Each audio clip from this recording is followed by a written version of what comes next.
लोहिया मानव कल्याण trust, Shri Ram Balaji Dham बाबा नीम करौली आश्रम trust, लाला Om Prakash Agarwal memorial trust एवं श्री राम कथा अमृत महोत्सव समिति के तत्वावधान में श्री राम कथा अमृत महोत्सव का आयोजन बुद्धि विहार इलाके में किया जा रहा है। श्री राम कथा के चौथे दिन पंडित पूज्य रमेश भाई ओझा जी के द्वारा कहा गया कि जैसा हम कर्म करते हैं वैसा फल परमात्मा देता है। वहीं श्री राम कथा के दौरान मीडिया से रूबरू होते हुए पंडित पूज्य रमेश भाई ओझा जी ने एक सवाल पर कहा कि धर्म के अंदर राजनीति ना करें तो अच्छा है, हर किसी का अपना क्षेत्र होता है। वहीं एक सवाल पर उन्होंने कहा कि ऐसा लग रहा है कि अब धीरे धीरे युवा पीढ़ी धर्म की ओर लौट रही है, इसलिए मैं भी युवाओं के साथ बात करना पसंद करता हूँ, बच्चों के साथ बैठना पसंद करता हूँ, क्योंकि उनके अंदर बहुत सारे प्रश्न हैं। विज्ञान टेक्नोलॉजी का विकास बढ़ने लगे हैं और उनके मन में बहुत सारे प्रश्न उभरने लगे हैं। सनातन धर्म की खूबसूरती ये है कि प्रश्न करने वाले को बहुत ही प्यार किया जाता है, सराहना की जाती है। राम जी की आरती के साथ श्री राम कथा के चौथे दिन को विश्राम दिया गया। इस मौके पर विनीत कुमार गुप्ता लोहिया, विभोर कुमार गुप्ता लोहिया, विपिन कुमार गुप्ता लोहिया एवं समस्त लोहिया परिवार और राम कथा अमृत महोत्सव समिति के अध्यक्ष महेश चंद अग्रवाल, महामंत्री प्रवीण कुमार, कोषाध्यक्ष अंकुर अग्रवाल आदि उपस्थित रहे। मंच का संचालन बाबा संजीव आकांक्षी और ऋतु नारंग जी के द्वारा किया गया। महापुरुष तो आर्ष दृष्टा होते हैं, जी जी जी, वो कुछ कह सकते हैं जी जी, लेकिन निश्चित रूप से मैं एक सामान्य नागरिक के रूप में भी देखता हूँ तो वातावरण पूरा राममय बना हुआ है। जी जी जी, एक राम जी का अनुराग तो था ही था, अब काफी बढ़ा हुआ है, जैसे उसमें सैलाब आया है। नदी में जब बाढ़ आती है तो फिर वो धीरे से शांत हो जाती है, लेकिन ये जो बढ़ा हुआ वातावरण है वो राम जी की कृपा से न केवल वैसा ही बना रहे और बढ़ता जाए, ऐसी राम जी के चरणों में प्रार्थना है। और राम राज्य वो है जहाँ सब नर करहि परस्पर प्रीति, तो वो सद्भाव वाला जो वातावरण है वो कायम रहे, ये बहुत आवश्यक है। हमारे आदरणीय प्रधानमंत्री जी ने भी रामलला की प्राण प्रतिष्ठा करने के उपरांत फिर जो संबोधन किया उसमें यही बात बताई, राम सबके हैं।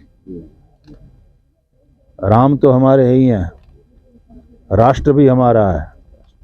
प्रश्न यह है कि हम राम के हैं कि नहीं, हम राष्ट्र के हैं कि नहीं। जिस तरह से आध्यात्मिक दृष्टि से देखा जाए तो भगवान ने गीता में कहा ही है, ममई वांशो जीवलोके जीवभूत सनातन, जीव मेरा ही अंश है। तो भगवान तो मेरा मानता है जीव को, क्या जीव हम भगवान को अपना मानते हैं? बस वही वाली बात है, राम सबके हैं, हम राम के हैं कि नहीं। और जो राम का हो गया वो सद्भाव से भर गया। मैंने वहाँ कहा था जब रामलला विराजे तो अयोध्या में, मैंने अपने संबोधन में कहा था कि रामलला को भेंट आ रही है पूरे भारत से और विदेशों से भी, राम जी का प्राकट्य हो रहा है तो ये अवसर है कि रामलला को भेंट दे दो कि काशी और मथुरा भी हम हट जाते हैं। और यही एक जायज मांग है समाज की, नहीं तो हजारों मंदिर इस तरह से गिरे, वो सबका तो वो करने के लिए यहाँ पर रहेगा आगामी लोकसभा चुनाव में मोदी जी के साथ। कर्मण्येवाधिकारस्ते मा फलेषु कदाचन, ये गीता का वचन है। लेकिन उसके साथ साथ जैसा हम कर्म करते हैं तद अनुसार उसका फल वैसा परमात्मा यानी कायनात यह परम अस्तित्व देता ही है। तो जब अपने चुनावी एजेंडा में था उसको पूरा किया तो जनता स्वाभाविक रूप से विश्वास करेगी और समर्थन करेगी। आपके हाथ में भी मोबाइल है और रिकॉर्डिंग हो रही है, साधन है, टेक्नोलॉजी है, उसका विरोध करके हम और सुई की घड़ियां पीछे कभी नहीं जाती। केवल जो हम कर सकते हैं वो कि विज्ञान और टेक्नोलॉजी का विवेकपूर्ण उपयोग हो, तो ये चीजें अच्छी भी है। लेकिन समस्या यह है कि फिर जैसा आपने कहा, यह भी हकीकत है कि फिर हम मोबाइल यूज़ नहीं करते, मोबाइल हमको यूज़ करने लग जाता है, न जाने कितना समय खा जाता है हमारा, और उसी के स्थान पर उसका सदुपयोग किया जाए।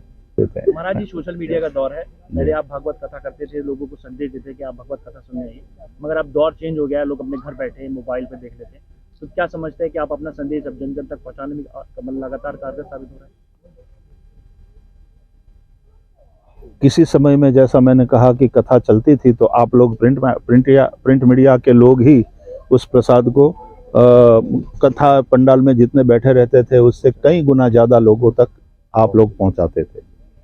अब टीवी चैनल और मीडिया और ये सब आ गया है। मुख्य बात यह है संदेश पहुंचे। व्यक्ति महत्वपूर्ण नहीं है, विचार महत्वपूर्ण है। व्यक्ति आज है कल नहीं होगा, विचार कायम है और ये व्यास विचार है, ये शास्त्र विचार है, तो वो कल्याण करने वाला है, इसलिए पहुंचना चाहिए।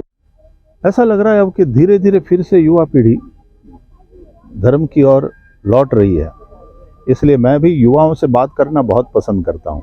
बच्चों के साथ बैठना मैं बहुत पसंद करता हूँ। उनके मन में बहुत सारे प्रश्न हैं, क्योंकि विज्ञान टेक्नोलॉजी का विकास और पढ़ने लगे हैं तो उनके मन में बहुत सारे प्रश्न हैं। और हिंदुइज्म की, सनातन धर्म की ब्यूटी यह है कि प्रश्न करने वाले को बहुत ही प्यार किया जाता है, सराहना की जाती है प्रश्न पूछने वाले की। कई धर्मों में प्रश्न पूछना वो नास्तिकता माना जाता है कि तुम मानते नहीं हो। यहाँ प्रश्न पूछा जाता है, इसका मतलब तुम समझना चाहते हो और इसलिए इसका बहुत स्वागत किया जाता है। धन्य धन्य गिरिराज कुमारी, तुम समान नहीं को उपकारी, पूछे वो रघुपति कथा प्रसंगा। शंकर भगवान ने भी सराहना की प्रश्न की। तो युवाओं के पास प्रश्न है, जिज्ञासा है और ये बहुत अच्छी बात है। इससे हिंदू धर्म में एक नवजागरण आएगा। उन प्रश्नों का सही, और आजकल क्योंकि बच्चे पढ़े लिखे हैं तो लॉजिकल आंसर होना चाहिए तुम्हारे पास। ये नहीं कि भाई किताब में लिखा है इसलिए मानो। मानने से शुरुआत होती है धर्म के क्षेत्र में, लेकिन यात्रा जानने की है। तद विद्धि, जानो तुम उसको। तो आई लव यूथ कि वो प्रश्न पूछते हैं और एक बार यदि उनके दिमाग में बात बैठ गई तो फिर वो, आज की युवा पीढ़ी का सबसे जो बड़ा गुण मुझे दिखता है वो दंभी नहीं है, हिपोक्रेसी नहीं है उनमें।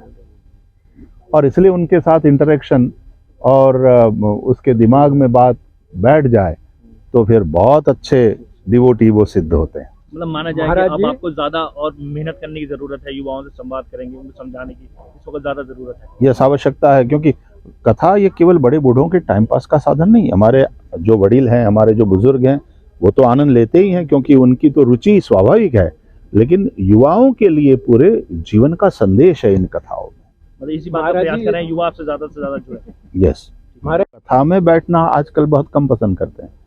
अब लंदन में भी मैं कथा करता था तो एक समय हुआ करता था कि 8-10 हज़ार लोग बैठे हैं तो ठीक व्यासपीठ के सामने युवाओं के लिए ही वो पूरा सेक्शन रिजर्व रहता था और 1500 से 2000 तो युवा बैठते थे सामने।